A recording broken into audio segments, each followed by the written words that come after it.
Buenos días, apreciados hermanos y amigos. Sean bienvenidos a vuestro canal, El Estandarte Adventista.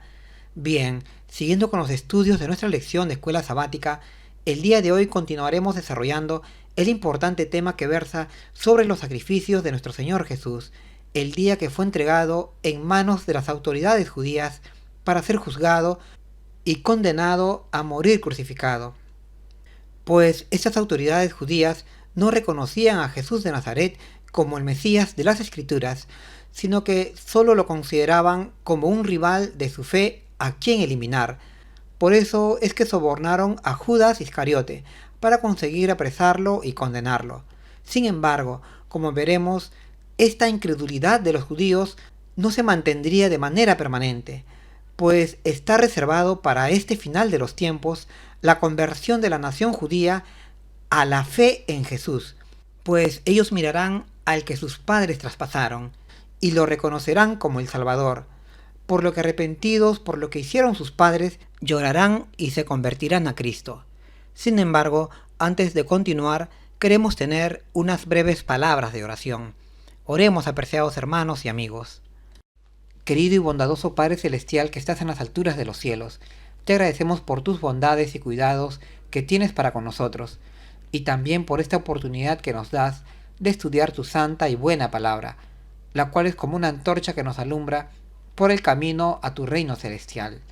Queremos pedirte en esta hora la ayuda de tu Santo Espíritu, para que prepare nuestras mentes y corazones, y así podamos estudiar y entender este interesante relato que le acaeció a nuestro Señor Jesús, pues Él tuvo que soportar terribles maltratos y aflicciones, y finalmente la muerte en la cruz, y todo esto para que nosotros pudiésemos alcanzar la redención y la vida eterna.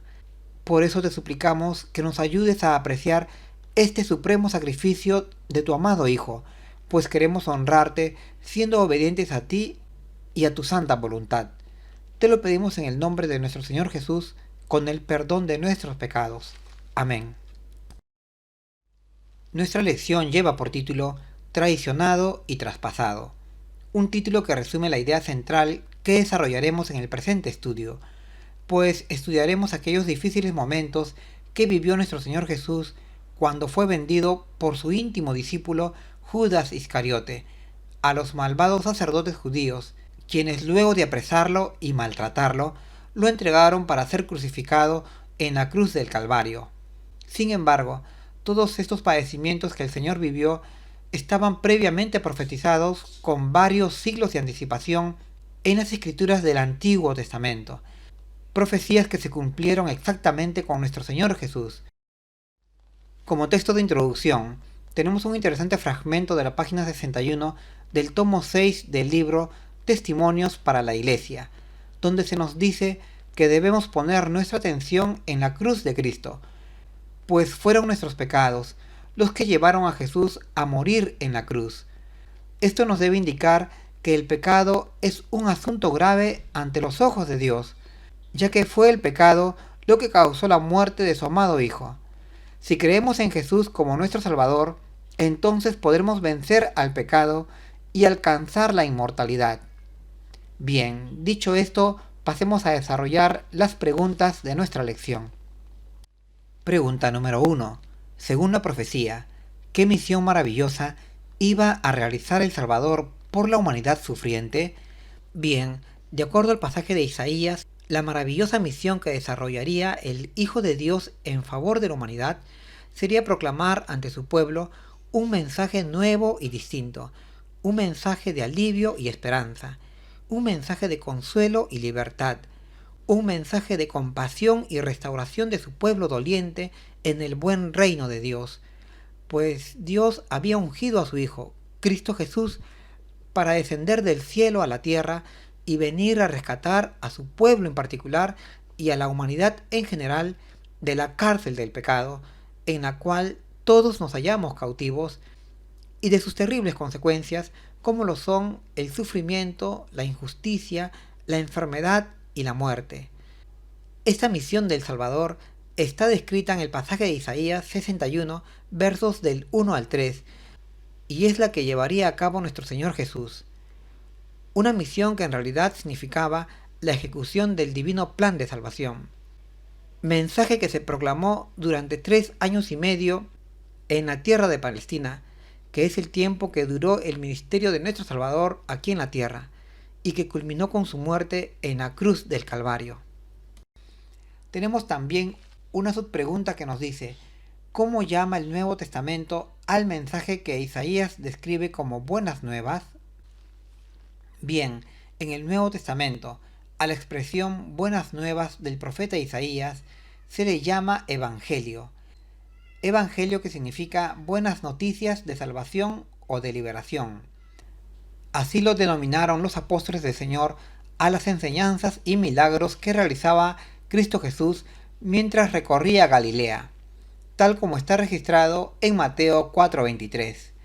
Es decir, los apóstoles entendían que la expresión buenas nuevas de Isaías significaba evangelio o evangelio del reino, y en realidad la predicación de Cristo eran buenas noticias para el pueblo, ya que hablaba de la liberación de las personas del poder del pecado y de sus terribles frutos, que son las injusticias, los sufrimientos, las enfermedades y finalmente la muerte.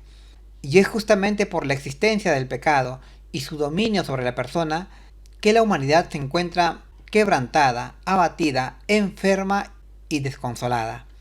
Por lo que la obra del Señor consistiría en acabar con todo esto. Y justamente por esta razón, el Señor, al iniciar su ministerio, declaró en la sinagoga de Nazaret que había llegado el momento del cumplimiento de la profecía de Isaías 61, versos del 1 al 3. Por eso, a partir del inicio del ministerio del Señor, el pueblo empezó a oír este nuevo mensaje, al cual confundieron con una nueva doctrina, pero que sin embargo era el mismo mensaje que se encontraba en la ley y en los profetas. Bien, pasemos ahora a nuestra siguiente pregunta. La piedra angular en Sión. Pregunta número 2. ¿Sobre qué base sólida colocó el Señor a Sión, donde la iglesia espiritual y el edificio de cada individuo permanecerán inmóviles? De acuerdo a la profecía, la base sólida y segura sobre la cual el Señor colocó a Sión, es decir, a su pueblo o iglesia, era sobre una gran piedra o roca de fortaleza. Así está escrito en Isaías 28:16, siendo esta piedra o roca de fortaleza el mismo Señor Jesús. Pues, de acuerdo a la Biblia, Cristo es la roca de nuestra salvación. En este sentido, el Señor Jesús es el fundamento sólido sobre el que se asienta y edifica la iglesia de Dios, de tal manera que ésta pueda crecer segura, sin riesgo de caer o desmoronarse. Lo cual significa que la obra de redención efectuada en favor del hombre es sólida y segura, pues descansa sobre la perfecta obra de salvación que Cristo realizó por nosotros. Una obra que comenzó cuando Cristo vino a la tierra para vivir una vida de perfecta obediencia a Dios y a sus santos mandamientos, y que se consumó con su sacrificio en la cruz. Por este motivo, Cristo es el modelo perfecto que la Iglesia debe seguir o imitar para estar segura en la batalla de la fe. De manera complementaria, Ellen White nos dice que desde Moisés los profetas predijeron que el Señor era la piedra de fortaleza de Israel, piedra sobre la cual deberíamos descansar para hallar salvación. Esta es la razón, hermanos, por la que decimos que Cristo es la piedra principal o cabeza del ángulo del santo templo del Señor. Templo que venimos a ser todos los creyentes en conjunto. Por lo que si somos edificados sobre Cristo, con seguridad y certeza obtendremos la victoria sobre el pecado. Bueno, pasemos a nuestra siguiente pregunta. Pregunta número 3. ¿Pudieron los enemigos del Salvador reconocer que sus méritos eran de gran beneficio para la humanidad? ¿Y qué dirían de él? Bien, de acuerdo a la Escritura, podemos ver que los enemigos del Señor no pudieron entender o reconocer que la obra que Cristo estaba realizando era en favor de ellos mismos, es decir, de su pueblo y de la humanidad. Sencillamente veían en Jesús de Nazaret a un rival que les estaba quitando influencia sobre la nación judía. Por eso, llenos de celo y envidia, quisieron deshacerse de él, entregándolo a morir en manos de los romanos. No entendieron que Cristo era el Mesías de las Escrituras y que buscaba liberarlos o rescatarlos del poder del pecado y de Satanás. Y a pesar de ver tantas señales y milagros que el Señor realizaba, y aún teniendo ellos consigo los rollos de las profecías que describían la misión del Salvador, sin embargo, aún así no recibieron a Jesús como el Cristo. Creían que el Señor era solo un rival al que debían destruir. Por eso, actuando con vileza, le humillaron, le maltrataron, hiriéndole cruelmente y finalmente quitándole la vida. Por eso el Señor, después que le apresaron, humillaron y maltrataron, les dijo que le verían venir en las nubes con gran poder y gloria, sentado a la diestra de Dios. Entonces recién allí ellos entenderían que a quien habían rechazado y crucificado era el Mesías, a quien tanto anhelaban ver. Tenemos también una subpregunta que dice, ¿qué dirían de él? Bueno, ya las escrituras del Antiguo Testamento habían profetizado que el Hijo de Dios sería deshonrado e injuriado por su propio pueblo, ya que su nación escogida no lo reconocería ni le recibiría como el Mesías o como el Hijo de Dios. Así lo vemos escrito, por ejemplo, en el Salmo 89, verso 51, que nos dice, tus enemigos, oh Jehová, han deshonrado a tu ungido, es decir, a Cristo. También en el Salmo 74, 22 se nos dice, levántate, oh Dios, aboga tu causa, acuérdate de cómo el insensato te injuria cada día. Es decir, los enemigos del Señor le injuriaron y humillaron, deshonrándolo con tal vil maltrato que le daban.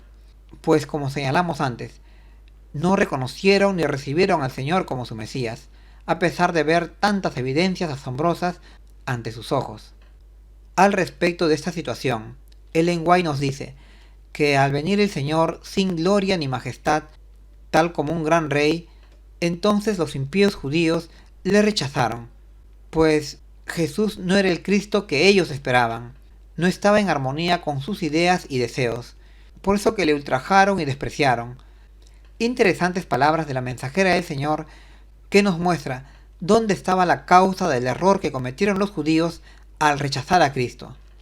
Por tanto, hermanos, no nos fijemos tanto en el aspecto exterior de las personas, sino en su integridad moral. Pero aún así, respetemos a todos. Bien, pasemos a nuestra siguiente pregunta. El precio de la traición. Pregunta número 4. Además del terrible hecho que alguien traicionaría y vendería al Mesías, ¿qué más relata la profecía exactamente? Bien, además del hecho de que el Señor Jesús sería traicionado por un íntimo amigo a cambio de una cantidad de dinero, hecho que estaba profetizado en el Antiguo Testamento, había un aspecto de este suceso que fue predicho con notable exactitud. Se trataba de la cifra en dinero que se pagó al traidor por entregar a su maestro, cantidad que estaba registrada en el libro de Zacarías en el capítulo 11 y versos 12 y 13, en donde se nos dice que alguien pediría un salario por precio del precioso siervo de Dios, siendo la cantidad pactada de este salario 30 piezas de plata. Es decir, la remuneración por entregar al siervo de Dios eran 30 unidades o ciclos de plata. Esta profecía, que se registró con 5 siglos de anticipación, se cumplió exactamente con nuestro Señor Jesús, pues Judas Iscariote, un discípulo del Señor, fue donde los principales sacerdotes de Jerusalén y les dijo, ¿cuánto me pueden dar por entregarles a Jesús? Y en común acuerdo, los sacerdotes le entregaron a Judas 30 piezas de plata, como precio por el Señor, cantidad que ya lo anticipaba la profecía. Lo asombroso de esto es que tanto Judas como los sacerdotes de Jerusalén conocían esta profecía, pues ellos eran versados en las Escrituras. Sin embargo, a pesar de conocer la profecía, ellos, sin darse cuenta, fueron los personajes que cumplieron la profecía, valga la redundancia. Y esto, hermanos, es lo valioso de las profecías bíblicas, ya que con exactitud y anticipación nos relatan los hechos que ocurrirán en el futuro.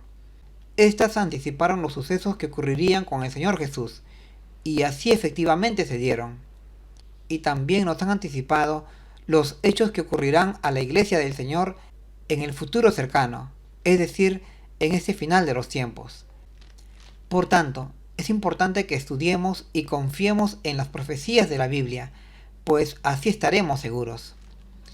De manera complementaria, Ellen White nos dice que Judas Iscariote sabía que los principales sacerdotes de Jerusalén estaban ansiosos por apoderarse de Jesús.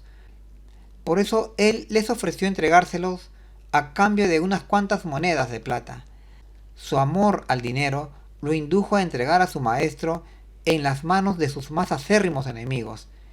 Y en el día de la cena pascual, él solo pensaba en cómo entregar a Cristo, mientras que los demás discípulos comían. Se había convertido en un instrumento de Satanás, y ahora el ángel caído obraba directamente por medio de Judas. Increíble revelación que nos hace la mensajera del Señor, relatándonos los aspectos ocultos de la mente de Judas. Bien, pasemos ahora a nuestra siguiente pregunta. Pregunta número 5. ¿Qué soportó el Señor en silencio y con dignidad? ¿Y qué lo hizo posible? Bien, luego que el Señor Jesús fue entregado de manera traicionera por 30 monedas de plata en manos de sus enemigos, los sacerdotes judíos, comenzó para el Señor su calvario, pues sus adversarios judíos descargaron sobre él todo su odio y furor, pues le golpearon, le azotaron, también le denigraron y humillaron, y finalmente traspasaron su cuerpo con gruesos clavos al crucificarlo. Pero esta malvada conducta de los principales judíos estaba predicha en las escrituras del Antiguo Testamento con varios siglos de anticipación, pues la profecía decía que el siervo de Dios sería entregado en manos impías para ser herido. Concretamente, en Isaías 56 estaba escrito que su cuerpo sería dado a los heridores, pues sería cruelmente azotado, sus mejillas dadas a los que le mesaban la barba. Recibiría también injurias y esputos. Esta profecía se cumplió exactamente con el Señor Jesús, pues fue a él a quien golpearon, azotaron, escupieron, humillaron e injuriaron hasta que finalmente traspasaron su carne con gruesos clavos en la cruz del Calvario. Así está registrado en los Evangelios, como por ejemplo en Mateo 26 y verso 67. Pero todo esto el Señor lo soportó por redimirnos del poder del pecado y de Satanás. Tenemos también una subpregunta que dice, ¿qué lo hizo posible? Bien, lo que hizo posible que el Señor pudiese soportar el ser maltratado y herido de manera tan extrema fue su fe y su confianza en su Padre Celestial, así como su amor por la humanidad caída, pues el Dios Altísimo era la fuente de su confianza y valor. Su conexión con Dios y su anhelo de hacer su voluntad, cumpliendo la misión de rescatar al hombre, le ayudaron a resistir todo aquel terrible maltrato que recibió, del cual finalmente salió victorioso, ganando para nosotros la redención. Al respecto, Ellen White nos dice, hablándonos del sacrificio del Señor, que Cristo dio su cuerpo a los heridores. Angustiado él y afligido, no abrió su boca, sino que como cordero fue llevado al matadero, y desde la cruz del Calvario resuenan a través de los siglos su oración en favor de sus asesinos. Y todo esto para poder dar el pan de vida a sus enemigos, que éramos todos nosotros. Bien, pasemos ahora a nuestra siguiente pregunta. Consecuencias de la crueldad y la injusticia. Pregunta número 6. Un día, ¿qué verán los que azotaron, abofetearon y traspasaron al Salvador? ¿Y qué dice la profecía que cambiará entonces en su actitud? Bien, de acuerdo a la profecía, aquellos malvados hombres que trataron con tanta crueldad al Señor, un día le verán otra vez viniendo triunfante en las nubes del cielo con gran poder y gloria, y entonces se lamentarán y llorarán con gran llanto, como se llora por un hijo, pues entenderán que se equivocaron al haber rechazado al unigénito Hijo de Dios. Así está escrito proféticamente en Zacarías 12:10. Y esto será así, pues estos hombres, muchos de ellos conocedores de las Sagradas Escrituras, a pesar de ver a Cristo hacer tantas señales y milagros, se rehusaron a reconocerlo y recibirlo como el Mesías. Ni siquiera les conmovió la conducta santa y compasiva del Señor. Sencillamente le rechazaron, maltratándolo y crucificándolo. Su envidia y falso celo pudieron más que su sensatez. Por eso estos adversarios del Señor se lamentarán y llorarán en el día del Señor, cuando sean resucitados para ver a Cristo viniendo en gloria en las nubes del cielo, pues entenderán que serán condenados por sus maldades. En la página 227 del libro Exaltad a Jesús, Ellen White nos dice que en visión profética se le mostró a Zacarías ese día del triunfo final, y él contempló también la condenación de aquellos que rechazaron a Cristo en su primer advenimiento. Y aunque de acuerdo a San Juan 19:37, esta profecía se cumplió parcialmente en el momento de la crucifixión del Señor, cuando algunas personas que estaban presentes al pie de la cruz, viendo los eventos sobrenaturales que ocurrían a su alrededor, lloraron amargamente y se golpeaban el pecho diciendo: ciertamente este hombre era el Hijo de Dios, reconociendo en ese momento su error. Sin embargo, la completa realización de esta profecía de Zacarías 12:10 está reservada para este final de los tiempos, cuando aquellos malvados hombres, tales como Anás, Caifás, Pilatos, sean llamados a resucitar para contemplar al Señor viniendo en las nubes. Allí todos ellos reconocerán a aquel a quien rechazaron, y entonces, como dice la profecía, harán gran lamento y lloro, pues comprenderán que serán condenados. Tenemos también una subpregunta que nos dice: ¿qué dice la profecía que cambiará entonces en su actitud? Bien, la profecía nos dice que todo aquel orgullo y alegría de aquellos malvados hombres de Jerusalén que experimentaron cuando condenaron a muerte a Cristo será cambiado en gran lamento y lloro. Así está escrito en Zacarías 12:10, donde se nos dice que mirarán al que traspasaron y llorarán. Y esto será así, pues verán a Cristo viniendo en las nubes, lleno de honor y gloria, y reconocerán a aquel que ellos maltrataron y crucificaron, y entendiendo su fatal error, llorarán. Triste final para estos malos siervos de Dios, que no supieron apreciar la luz que tuvieron. Bien, pasemos a nuestra última pregunta. Pregunta número 7. ¿Qué ocupará el lugar de las enormes acciones injustas contra el Hijo de Dios? Bien, de acuerdo a Zacarías 12, versos del 11 al 14, también se nos dice proféticamente que en aquel tiempo, es decir, en este final de los tiempos, todas estas acciones malvadas o injustas que cometieron contra Jesús los malvados hombres de Jerusalén serán perdonadas. Serán perdonadas para el pueblo judío que viva en este final de los tiempos, pues ellos llegarán a reconocer a Jesús como el Cristo de las Escrituras y creerán en él, y se arrepentirán, lamentándose de las maldades que cometieron sus padres, pues fueron sus padres los que mataron a Jesús y les indujeron a tener un concepto erróneo de Cristo. Concretamente, la profecía nos dice de manera simbólica que Dios abrirá un manantial para la casa de David y para los moradores de Jerusalén, para que laven sus pecados o inmundicias, y para que lloren y se lamenten por sus pecados. Y llorarán en Jerusalén y en la casa de David, también en la casa de Leví, en la casa de Natán y en la casa de Simei. En todas estas casas habrá gran lamentación y llanto, por sus pecados e inmundicias. Pues hermanos, el problema de los judíos fue su incredulidad. No creyeron en Jesús de Nazaret como el Mesías, porque le vieron humilde, y no como un magnífico rey o general. Y viendo que Jesús era un peligro para su sistema religioso, lo apresaron, lo maltrataron y mataron. Sin embargo, en este final de los tiempos, muchos del pueblo judío mirarán al que traspasaron es decir, a Cristo, y comprenderán que Cristo era el Mesías de las Escrituras, y entonces creerán en Cristo y arrepentidos de todos sus errores y pecados llorarán, tal como lo dice la profecía, que llorarán los de la casa de David, de Leví, de Natán, de Simei y de Jerusalén.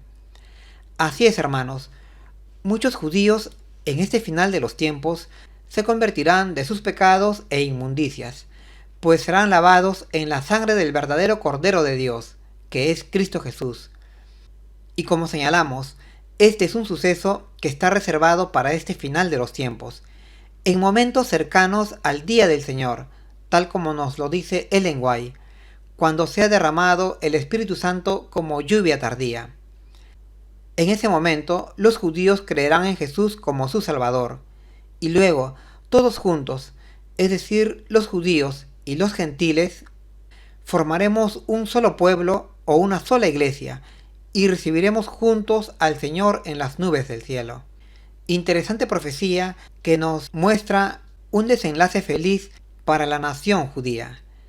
Bueno, hasta aquí, apreciados hermanos, son mis comentarios a nuestra lección de escuela sabática. Que tengan un feliz sábado.